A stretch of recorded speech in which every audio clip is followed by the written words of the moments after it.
CTET में सिर्फ 10 से 12 दिनों में 95 प्लस मार्क्स कैसे लाए? आखिरी दिनों की तैयारी के लिए 6 सबसे महत्वपूर्ण सक्सेस ट्रिक्स।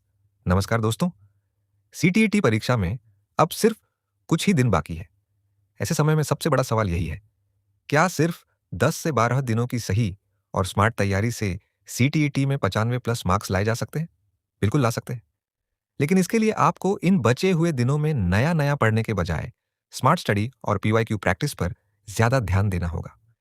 आज मैं आपको बताने वाला हूं 6 ऐसी सक्सेस ट्रिक्स जिन्हें अगर आपने इन आखिरी दिनों में सही तरीके से फॉलो किया तो आपके स्कोर को काफी बेहतर करने में मदद मिल सकती है। तो चलिए शुरू करते हैं हमारी पहली सक्सेस ट्रिक से। सक्सेस ट्रिक नंबर 1, 5 महत्वपूर्ण मनोवैज्ञानिक सीटीईटी में बाल विकास एवं शिक्षा शास्त्र के अंतर्गत कुछ मनोवैज्ञानिकों के सिद्धांतों से बार बार प्रश्न पूछे जाते हैं।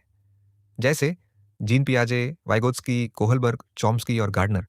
इनके सिर्फ नाम याद करना काफी नहीं है, आपको इनके सिद्धांत, मुख्य अवधारणाएं और पीवाईक्यू में पूछे गए प्रश्नों का पैटर्न समझना होगा।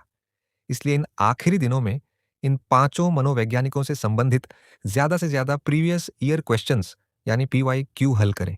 एक बात हमेशा याद रखें, पीवाईक्यू को सिर्फ पढ़ना नहीं है बल्कि यह समझना है कि प्रश्न किस कॉन्सेप्ट से बनाया गया है। Success trick number 2, NCF, RTE और एनईपी। अब बात करते हैं हमारी दूसरी सक्सेस ट्रिक की। यह हिस्सा सीटीईटी के लिए बहुत महत्वपूर्ण है। एनसीएफ 2005, आरटीई एक्ट 2009 और एनईपी 2020, इन तीनों को अच्छी तरह समझना बहुत जरूरी है। एनसीएफ 2005 में शिक्षा को बच्चे के अनुभव और समग्र विकास से जोड़ने पर जोर दिया गया। आरटीई एक्ट 2009 में 6 से 14 वर्ष के बच्चों के लिए शिक्षा के अधिकार से जुड़े महत्वपूर्ण प्रावधान है। और एनईपी 2020 में शिक्षा के क्षेत्र में कई महत्वपूर्ण बदलाव और 5+3+3+4 जैसी नई संरचना दी गई है। इन तीनों टॉपिक्स को केवल रटने की कोशिश मत कीजिए, इनसे जुड़े पीवाईक्यू देखिए, प्रश्नों को समझिए और बार बार प्रैक्टिस कीजिए। सक्सेस ट्रिक नंबर 3, पेडागोजी के सबसे महत्वपूर्ण कॉन्सेप्ट अब आती है हमारी तीसरी और बहुत महत्वपूर्ण सक्सेस ट्रिक। सीटीईटी में पेडागोजी से बहुत सारे प्रश्न पूछे जाते हैं, विशेष रूप से सहयोगात्मक शिक्षा, प्रगतिशील शिक्षा, बाल केंद्रित शिक्षा, समावेशी शिक्षा, कथन कारण और अलग अलग पेडागोजिकल अप्रोचेस। इन टॉपिक्स में केवल डेफिनेशन याद करके काम नहीं चलेगा। आपको यह समझना होगा कि कक्षा में शिक्षक ऐसी परिस्थिति में क्या करेगा, कौन सा विकल्प बच्चे के हित में है, कौन सा विकल्प बाल केंद्रित है, कौन सा विकल्प सीखने को बढ़ावा देता है। यही सीटीईटी के प्रश्नों का असली खेल है। इसलिए इन सभी टॉपिक्स के पीवाईक्यू को ध्यान से पढ़ें, उनके उत्तर का कारण समझें और फिर खुद से दोबारा प्रश्न हल करें। पीवाईक्यू कहां से मिलेंगे? अब आपके मन में सवाल होगा, इतने सारे पीवाईक्यू मिलेंगे कहां से? तो दोस्तों, आपकी सुविधा के लिए इन महत्वपूर्ण टॉपिक्स से संबंधित पीवाईक्यू की लिंक्स हम आने वाले 2 दिनों में इसी वीडियो के कमेंट बॉक्स और डिस्क्रिप्शन बॉक्स में उपलब्ध कराने का प्रयास करेंगे। आप वहां से इन्हें आसानी से प्रैक्टिस कर सकते हैं। इसलिए अगर आप अभी तक हमारे चैनल से नहीं जुड़े हैं तो चैनल को लाइक, शेयर और सब्सक्राइब जरूर करें ताकि आपको इन पीवाईक्यू की जानकारी समय पर मिल सके। 4 success trick number 4, negative words को पहचानिए। अब बात करते हैं चौथी सक्सेस ट्रिक की। सीटीईटी में कई बार ऐसा होता है कि आपको प्रश्न समझ में आ जाता है, लेकिन चारों विकल्पों में से सही उत्तर चुनने में परेशानी होती है। ऐसी स्थिति में प्रश्न और विकल्पों में दिए गए नेगेटिव या एक्सट्रीम वर्ड्स पर ध्यान देना बहुत उपयोगी हो सकता है। जैसे निष्क्रिय, दंड, कठोर, रटना, तुलना, प्रतिस्पर्धा, नामांकन, अपसारी चिंतन आदि। लेकिन ध्यान रखिए, सिर्फ नेगेटिव शब्द देखकर किसी विकल्प को सीधे गलत नहीं मानना है। पहले पूरे प्रश्न का कॉन्टेक्स्ट समझिए, फिर देखिए कि कौन सा विकल्प सीटीईटी की बाल केंद्रित और सकारात्मक शिक्षा की सोच के अनुरूप है। ये छोटी सी ट्रिक कई प्रश्नों में आपको सही विकल्प तक पहुंचने में मदद कर सकती है। 5, success trick number 5, positive words पर ध्यान दें। अब हमारी पांचवी सक्सेस ट्रिक। सीटीईटी के बहुत से प्रश्नों में सही विकल्प अक्सर ऐसी भाषा में दिया जाता है जो बच्चे के विकास, सहयोग और सकारात्मक सीखने को बढ़ावा देती है।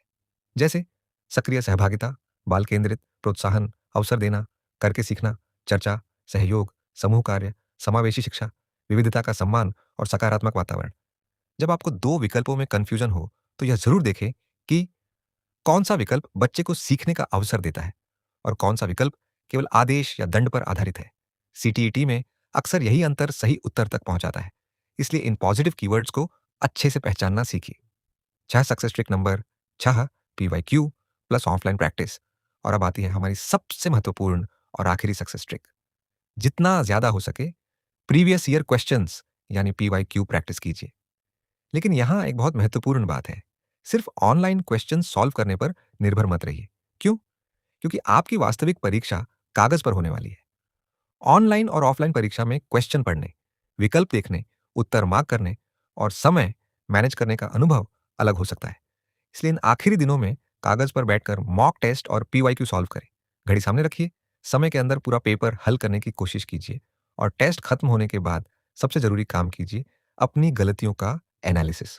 कौन सा प्रश्न गलत हुआ, गलती क्यों हुई, कॉन्सेप्ट नहीं आया था या जल्दबाजी हुई, विकल्पों में कंफ्यूजन हुआ, इन गलतियों को एक बार फिर पढ़िए। यही आपकी तैयारी को मजबूत बनाएगा। आखिरी बात तो दोस्तों, अगर सीटीईटी परीक्षा में अब सिर्फ 10 से 12 दिन बाकी है तो घबराने की बिल्कुल जरूरत नहीं है।